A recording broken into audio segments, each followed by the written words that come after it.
controversy over whether the theory of evolution is as unchallengeable as we've been claimed, when something like 90% of the public is skeptical to one degree or another of the theory, how should educational authorities address this controversial subject? And I said they should teach the controversy. Simple three-word soundbite to explain the principle. Teach the controversy. Teach what the official voices of science say. That's knowledge students should have, but they should also learn why many people believe that what they are being told is philosophy rather than fact, that it makes claims which have not actually been established by the scientific method of careful observation and especially experimentation. Repeatable experiments that one scientist does and another can repeat. That this method of scientific evaluation is not what is behind the Darwinian theory of evolution. Rather, it is a philosophical claim. Well, I said that students should be taught the controversy. They should know why it's controversial.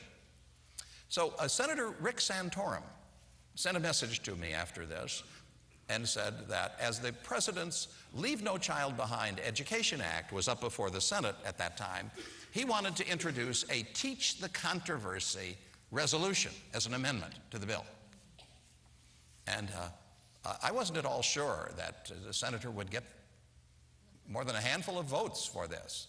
So I didn't know if it was a good idea or not for him to do it, but I wanted him to have a good amendment to proceed with, so I sat down and drafted one, as a staff assistant might do.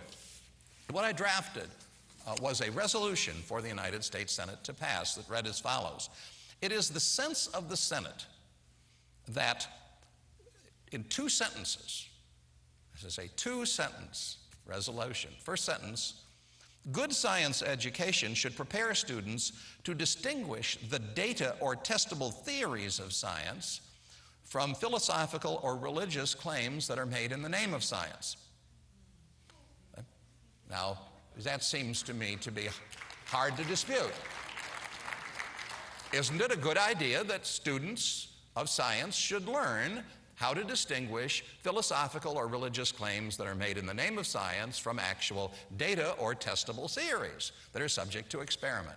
It seemed to me that that was an obviously sound principle.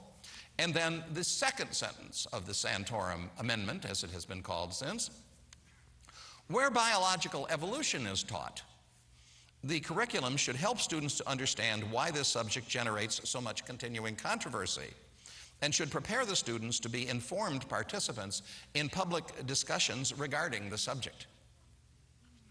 Now, the second sentence you can see is simply an application of the first sentence to a specific subject. The first sentence has the principle all there. Senator Santorum stated that the purpose of this resolution was to promote intellectual freedom. It was a very liberal resolution.